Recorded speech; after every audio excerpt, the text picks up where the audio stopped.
medicar como si yo estuviese, como si hubiese tenido un ataque de epilepsia. Me estaban dando medicamentos. A los ojos del mundo era la perfección encarnada. Una reina de belleza convertida en conductora estrella, un rostro angelical que iluminaba las pantallas de Univisión cada fin de semana. Alejandra Espinosa parecía tenerlo fama, amor, una familia hermosa. Pero a los 38 años, su sonrisa dejó de brillar con la misma fuerza detrás del maquillaje y los focos. Algo se resquebrajó. En una entrevista que sorprendió a millones, Alejandra reveló que su matrimonio había estado a punto de romperse, que vivió meses separada de su hijo y de su esposo, que estuvo enferma, asustada, ciega de un ojo y lo más inquietante, que hubo personas que la marcaron para siempre, personas que hasta hoy no ha podido perdonar. Fue un tiempo oscuro, dijo entre lágrimas. No sabía si iba a salir de esa. ¿Qué ocurrió realmente en ese año de silencio y confusión? ¿Quién fue el médico que trató su extraña enfermedad? ¿Y por qué la llamó tortuosa? ¿Qué secreto se esconde detrás de una simple entrevista con Yomari Goizo? ¿Y por qué Alejandra dejó caer esa frase tan potente? No todos merecen el perdón. En este video veremos su historia detrás del telón. Y cuando lo hagamos, quizá descubramos que el precio del éxito fue mucho más alto de lo que imaginábamos. Alejandra Espinosa Cruz nació el 27 de marzo de 1987 en Tijuana, Baja California, México, como la menor de 10 hermanos en una familia de orígenes humildes. Desde pequeña, Alejandra aprendió lo que significaba el esfuerzo. Creció ayudando en casa, viendo a su madre luchar por sacar adelante a todos sus hijos. Fue precisamente esa experiencia de carencia y sacrificio la que sembró en ella una ambición firme. Algún día cambiaría su destino. Su primer gran paso fue cuando en 2006 alcanzó el puesto de segunda finalista en Nuestra Belleza México, lo cual ya la puso en el radar nacional. Pero el verdadero punto de inflexión llegaría un año después, cuando participó y ganó la primera edición del certamen Nuestra Belleza Latina en 2007. Esa victoria no solo le otorgó notoriedad, sino también un contrato con Univisión, el canal que la convertiría en una de sus figuras más queridas. Alejandra se ganó el cariño del público latino de Estados Unidos con una mezcla irresistible de belleza natural, autenticidad y simpatía. Desde los primeros años se convirtió en rostro habitual de Sábado Gigante, programa donde participó desde 2008 hasta su final en 2014, acumulando más de 300 episodios. Ahí no solo demostró su carisma frente a las cámaras, sino también su habilidad para conectar emocionalmente con los espectadores. Después vinieron más ser presentadora de programas como El Gordo y la Flaca, Nuestra Belleza Latina 2014 o el reality musical La Banda en 2015. Cada aparición reforzaba su imagen de mujer moderna, versátil y carismática. Era una figura que representaba a la mujer latina en ascenso, empoderada, trabajadora y con una energía vibrante que contagiaba. Pero Alejandra no se detuvo en la conducción. Consciente de la necesidad de reinventarse, dio un paso más en su carrera y comenzó a incursionar en la actuación. Participó en telenovelas como Rubí y Corazón Guerrero, así como en películas como Dos Caminos, Perfecto, Anfitrión 2021 y The Magic. Si bien no se convirtió en una actriz protagónica de renombre, su esfuerzo y evolución fueron reconocidos por crítica y público. En el plano personal, Alejandra parecía vivir una vida de ensueño. En 2011 se casó con el coreógrafo y productor Aníbal Marrero, con quien tuvo a su hijo Mateo en 2015. Las imágenes en redes sociales mostraban una familia feliz, consolidada, unida. Ella misma se mostraba como una madre amorosa y dedicada, capaz de equilibrar su vida profesional con sus responsabilidades familiares. Sin embargo, detrás de cada sonrisa comenzaban a gestarse silencios incómodos. Su carrera exigía tiempo, presencia en proyectos televisivos y grabaciones en distintas ciudades. La distancia con su esposo, que trabajaba en Miami, empezó a hacerse cada vez más notoria. Y aunque ante el público todo parecía ir viento en popa, dentro del hogar empezaban a surgir tensiones difíciles de disimular. A pesar de todo, Alejandra mantuvo su imagen intacta. Siempre elegante, siempre profesional, siguió adelante. Su disciplina, su compromiso y su deseo de crecer parecían más fuertes que cualquier obstáculo. Se convirtió en un símbolo de superación para miles de mujeres que veían en ella un modelo a una inmigrante mexicana que conquistó la televisión hispana en Estados Unidos. Pero, a medida que su éxito crecía, su equilibrio personal se desmoronaba en silencio. Nadie imaginaba que justo cuando parecía estar en la cúspide, su vida estaría a punto de romperse en pedazos. El 2021 fue el año en que el castillo de perfección que Alejandra Espinosa había construido comenzó a mostrar grietas frente a las cámaras. Continuaba sonriendo en redes sociales, compartía momentos con su hijo, con su equipo de trabajo, con su público. Pero en privado, su mundo se tambaleaba. Todo comenzó con una decisión profesional que cambiaría el rumbo de su vida: aceptar proyectos en México. La emoción de volver a trabajar en su país natal, de retomar su faceta como actriz, era inmensa. Pero esa oportunidad implicaba algo mucho más: separarse físicamente de su esposo e hijo, quienes permanecían en Miami. Al principio fue una distancia manejable, una dinámica moderna, pero los días se convirtieron en semanas, las semanas en meses, y con el paso del tiempo, la soledad comenzó a pesar. En una entrevista íntima con Jomari Goizo, Alejandra dejó entrever el dolor de aquel periodo. Sin rodeos admitió: pensé que mi matrimonio no iba a sobrevivir. Me sentía sola, vacía, y encima tenía que rendir en el trabajo como si nada pasara. Aquella confesión sorprendió a todos. Era la primera vez que Alejandra rompía el molde de perfección y mostraba vulnerabilidad. Revelaba que, a pesar del cariño que sentía por su esposo, la distancia emocional había erosionado la confianza y la conexión que una vez los unió. En medio de esa tormenta emocional, un evento aún más desconcertante golpeó su vida. Su salud comenzó a deteriorarse de forma abrupta. Una mañana cualquiera, Alejandra se despertó con un lado del rostro completamente paralizado. Apenas podía mover la boca y su visión en un ojo se volvió borrosa. Asustada, acudió de inmediato al hospital. Allí comenzó una pesadilla médica. Fue ingresada de urgencia y atendida por un neurólogo que, según sus propias palabras, la trató de forma fría y cruel. El diagnóstico fue vago, los tratamientos dolorosos y las respuestas escasas. En una transmisión en vivo, Alejandra relató su experiencia con una mezcla de impotencia y rabia. Ese médico me dijo que tal vez no recuperaría la movilidad, que debía resignarme. Su tono fue inhumano. Lo que más la marcó no fue solo la enfermedad en sí, sino la forma en que fue tratada en un momento de extrema vulnerabilidad. Aquella figura anónima sin rostro público se convirtió en uno de los fantasmas más oscuros de su vida. Mientras tanto, los medios comenzaron a especular. Algunos titulares insinuaban que Alejandra estaba ocultando algo. Otros, más crueles, hablaban de consecuencias estéticas que podrían afectar su carrera. En redes sociales, muchos se solidarizaron, pero otros no tardaron en lanzar comentarios hirientes. La presión mediática y la falta de respuestas claras sobre su estado de salud convirtieron su recuperación en una batalla no solo física, sino emocional. Y por si fuera poco, un comentario hecho durante un episodio en vivo de Nuestra Belleza Latina avivó la polémica. Alejandra, al dar una devolución a una concursante llamada Fabián, hizo una observación sobre su cabello que fue percibida como insensible e incluso discriminatoria. La reacción en redes sociales fue inmediatamente: la acusaron de perpetuar estereotipos raciales y de no comprender la sensibilidad del tema. Aunque Alejandra pidió disculpas públicamente, el daño ya estaba hecho. Detrás de ese error comunicativo, sin embargo, se escondía otra tensión: el trato con los productores del programa. Según fuentes no oficiales, Alejandra sintió que fue dejada sola en medio de la tormenta, sin apoyo institucional. El escándalo dañó no solo su imagen pública, sino también su relación con quienes manejaban las decisiones detrás de cámaras. Para una mujer que había sido rostro emblema del certamen durante años, aquella falta de respaldo fue una puñalada inesperada. El aislamiento fue creciendo.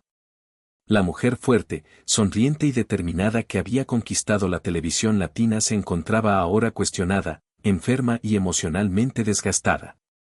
A pesar de los esfuerzos por mantener su familia unida, la distancia y los problemas no dejaban de acumularse.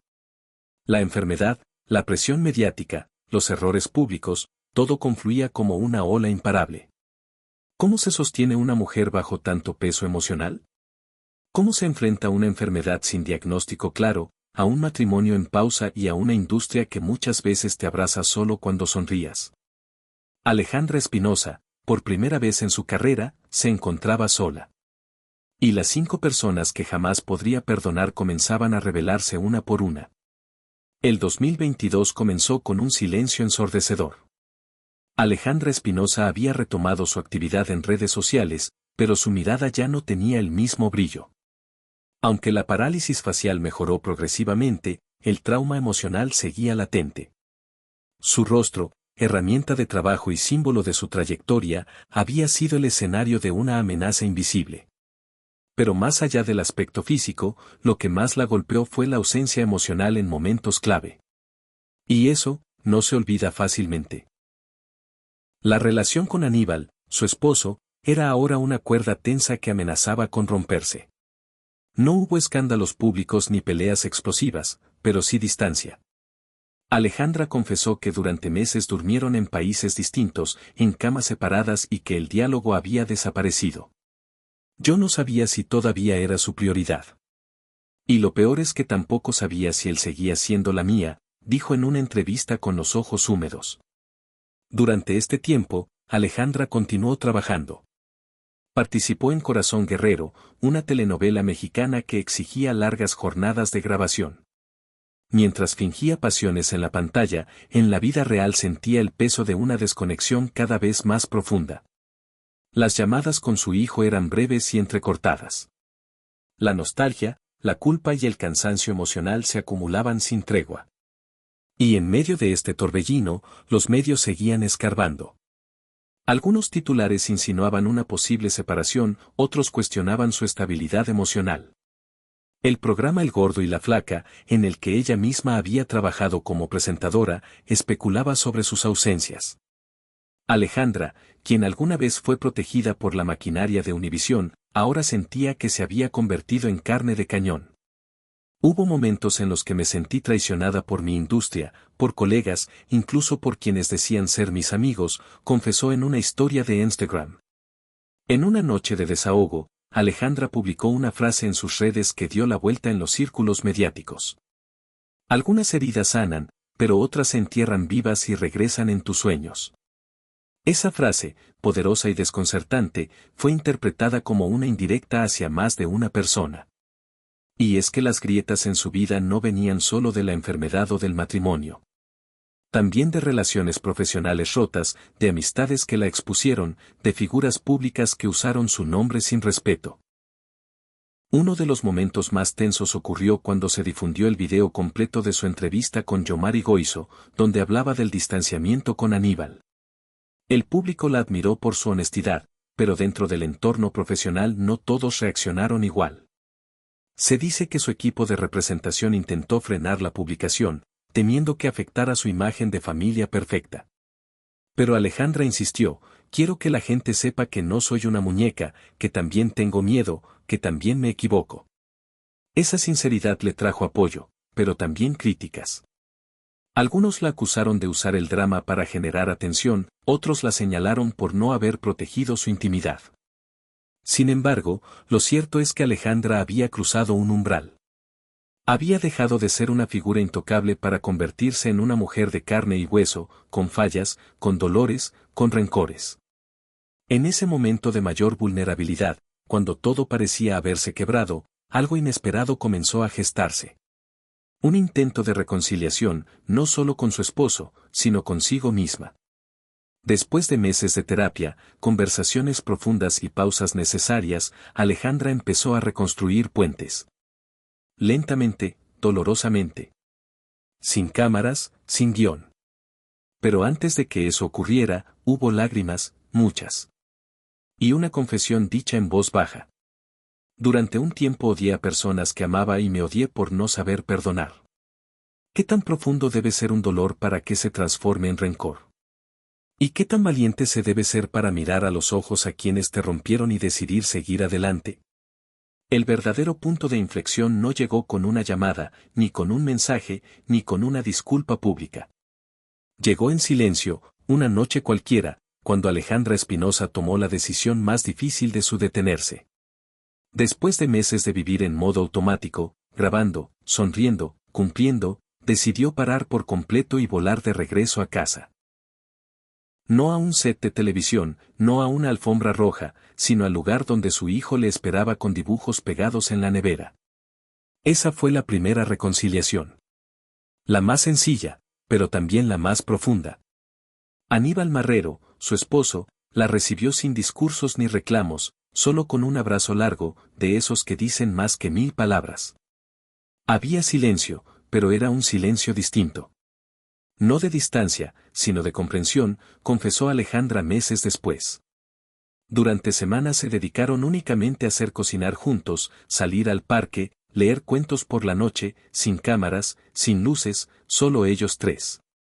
Fue entonces cuando Alejandra entendió que el perdón no se da, se construye. Que no basta con decir ya pasó para que el dolor desaparezca. Que sanar una relación con una pareja, con un hijo, con uno mismo, requiere tiempo, humildad y la disposición de mirar hacia atrás sin rencor. Pero no todas las reconciliaciones fueron posibles. A su neurólogo, aquel que la trató con frialdad cuando más vulnerable estaba, nunca volvió a ver. Alejandra no mencionó su nombre en público, pero en una entrevista dejó claro que aún hoy no ha logrado perdonar el trato recibido. Me sentí como un número, como un caso más, no como una mujer asustada, temblando, buscando respuestas. Con la producción de Nuestra Belleza Latina, las cosas tampoco volvieron a ser iguales. Aunque continuó colaborando, su confianza en el equipo se resquebrajó, no por el escándalo en sí, sino por lo que sintió como abandono cuando más lo necesitaba. No pido que me defiendan, solo que no me dejen sola cuando las cosas se complican, escribió en una publicación que muchos interpretaron como una despedida emocional del formato que la vio nacer. Yomari Goizo, el entrevistador que sacó a la luz su crisis matrimonial, sí recibió un perdón silencioso. Con el tiempo entendió que la conversación, aunque incómoda, fue necesaria. Que decir en voz alta sus heridas le permitió comenzar a sanarlas. Hoy mantienen una relación cordial, aunque marcada por una nueva distancia. Y sobre las redes sociales, la prensa, los usuarios anónimos que opinan sin conocer. Alejandra no guarda odio, pero tampoco olvida. Aprendió a poner límites, a no leer los comentarios, a proteger su paz como se protege a un niño que empieza a caminar. Después de todo solo queda lo esencial, una familia reconstruida, una mujer más fuerte y una historia que no se cuenta desde el escándalo, sino desde la resiliencia. Cuando una figura pública decide desnudar su alma ante millones de personas, no lo hace por debilidad, sino por coraje. Alejandra Espinosa eligió no esconderse, eligió decir me equivoqué, me dolió, me perdí y al hacerlo nos recordó que incluso las mujeres más admiradas también sangran, también dudan, también se rompen. ¿Pero qué queda después de tantas fisuras? ¿Se puede volver a confiar en quienes alguna vez te abandonaron? ¿Se puede construir una nueva versión de uno mismo con los mismos pedazos rotos? Alejandra nunca dio una lista con los nombres de las 5 personas que no ha perdonado. Nunca hizo un señalamiento directo, pero con cada palabra, con cada gesto, fue revelando un mapa emocional que el público fue descifrando poco a poco. El médico que la trató con frialdad, los productores que no la defendieron, el periodismo que la expuso sin piedad, la pareja que casi se le escapa de las manos. Y quizás ella misma por haberse exigido tanto durante tanto tiempo. Hoy Alejandra sigue caminando. A veces más segura, a veces con cautela. Ha aprendido a hablar más suave, pero con más verdad. A priorizar a su familia sin sentir culpa. A perdonar sin olvidar. Y ahora la pregunta queda flotando en el aire. ¿El perdón es realmente una liberación o es solo otra forma de sobrevivir al dolor? ¿Quiénes somos cuando dejamos de ser lo que los demás esperan de nosotros? Esta ha sido la historia detrás del telón de una mujer que brilló en las pantallas y sobrevivió a su propio silencio. Una historia contada no con titulares, sino con latidos. Y al final, quizás entendamos que los verdaderos finales no se escriben, se sienten. Gracias por quedarte hasta aquí y escuchar esta historia tras el telón. No olvides suscribirte y activar la campanita. Comparte esta historia si crees que necesita ser escuchada. Hasta la próxima.